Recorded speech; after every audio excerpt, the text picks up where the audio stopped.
이야, 정말 엄청난 소식이 터졌죠.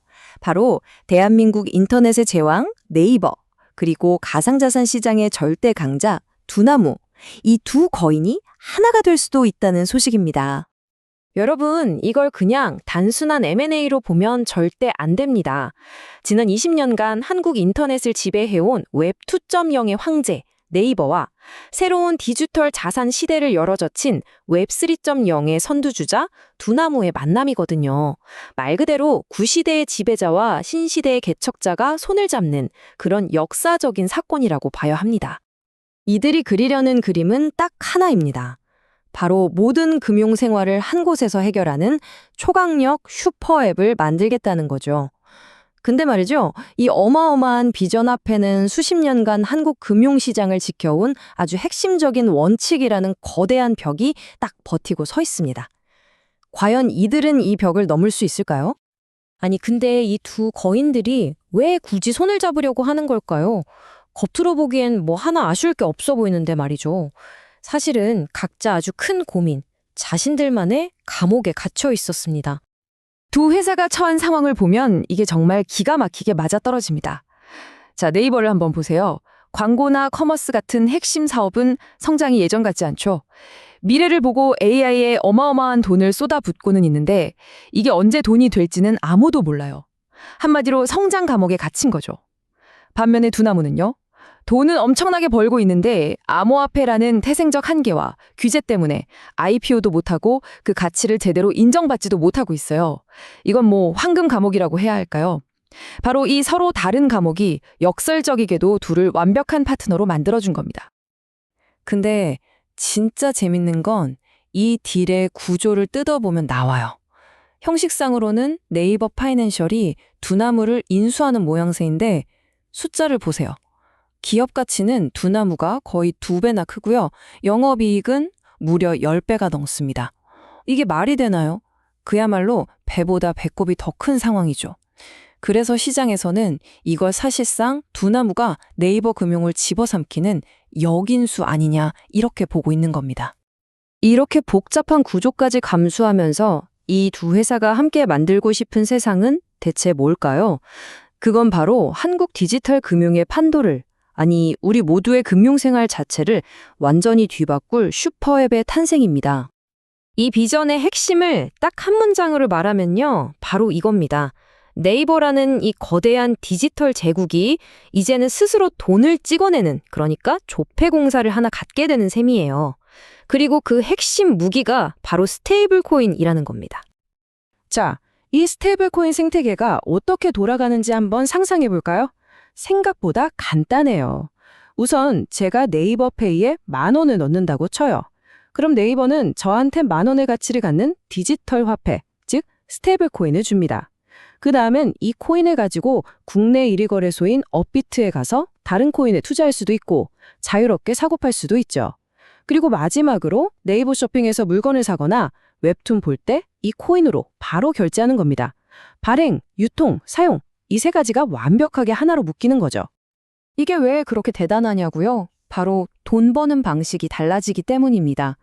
사용자들이 맡겨놓은 그 원화 예치금을 그냥 굴리기만 해도, 그러니까 이자 수익만으로도 2030년쯤 되면 1년에 3천억 원이 그냥 생긴다는 거예요.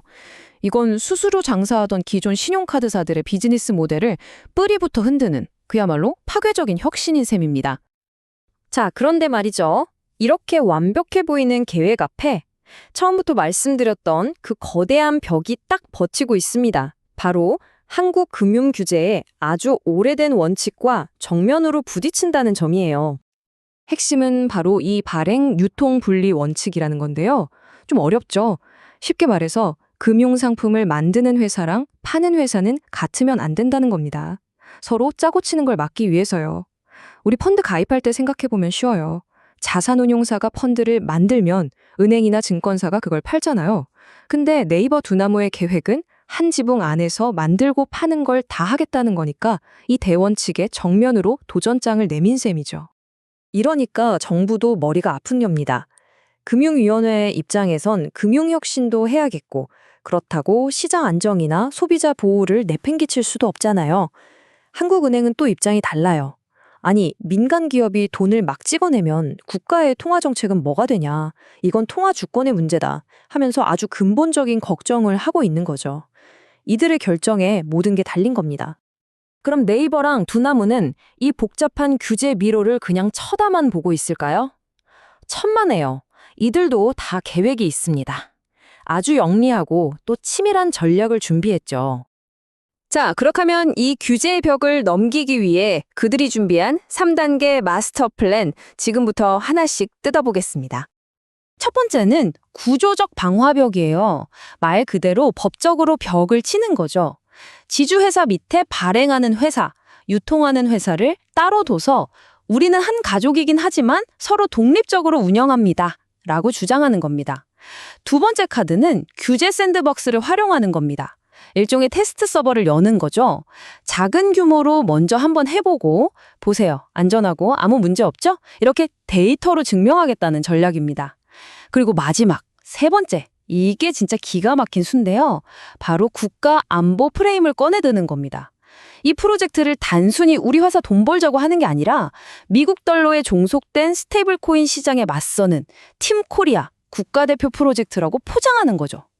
디지털 시대의 원화의 주권을 지키는 일, 이런 거대한 명분을 내세우는 겁니다. 자, 그럼 이 모든 걸 종합해 봤을 때 이게 기업과 투자자, 그리고 한국 금융의 미래에 어떤 의미가 있을까요? 이건 정말 모든 것을 건 거대한 승부수입니다. 만약에 이 딜이 성공한다. 그럼 네이버 재무제표는 말 그대로 퀀텀 점프를 하게 됩니다. 두나무의 엄청난 이익이 고스란히 더해지면서 영업이익이 단숨에 60% 넘게 뛰고 이익률도 확 좋아지죠. 이건 뭐 돈 들어갈 일 많은 AI 투자에 대한 걱정을 한 방에 날려버릴 수 있는 초강력 현금 엔진을 다는 거나 마찬가지입니다. 이런 기대감 때문에 시장에서도 반응이 뜨겁습니다. 애널리스트들은 이 딜이 성사된다는 가정하에 네이버 주가가 지금보다 훨씬 더 오를 수 있다고 보고 있어요. 평균적으로 28만 원, 많게는 33만 원까지도 보고 있죠. 그래서 투자자 입장에서 보면 이 딜은요, 공짜 콜옵션을 하나 얻는 것과 같아요. 이게 무슨 말이냐면 지금 네이버 주가는 기존 사업 가치만으로도 충분히 설명이 되는데 여기에 두나무와의 합병이라는 엄청난 대박 가능성이 덤으로 붙어있는 셈이라는 거죠. 딜이 혹시나 깨지더라도 본업 가치가 있으니까 크게 손해볼 건 없는데 만약 성공하면 그야말로 엄청난 수익을 기대할 수 있다는 뜻입니다. 네, 이렇게 투자자에게는 아주 명확한 기회가 될 수 있습니다. 하지만 우리가 시야를 좀 더 넓혀서 대한민국 전체를 생각해 보면요. 결국 이 근본적인 질문에 도달하게 됩니다. 과연 이 네이버 두나무 연합은 글로벌 빅테크와 싸워 이길 수 있는 디지털 시대의 국가대표 챔피언이 될까요? 아니면 그 누구도 통제할 수 없는 너무나도 강력한 독점 괴물의 탄생을 의미하는 것일까요?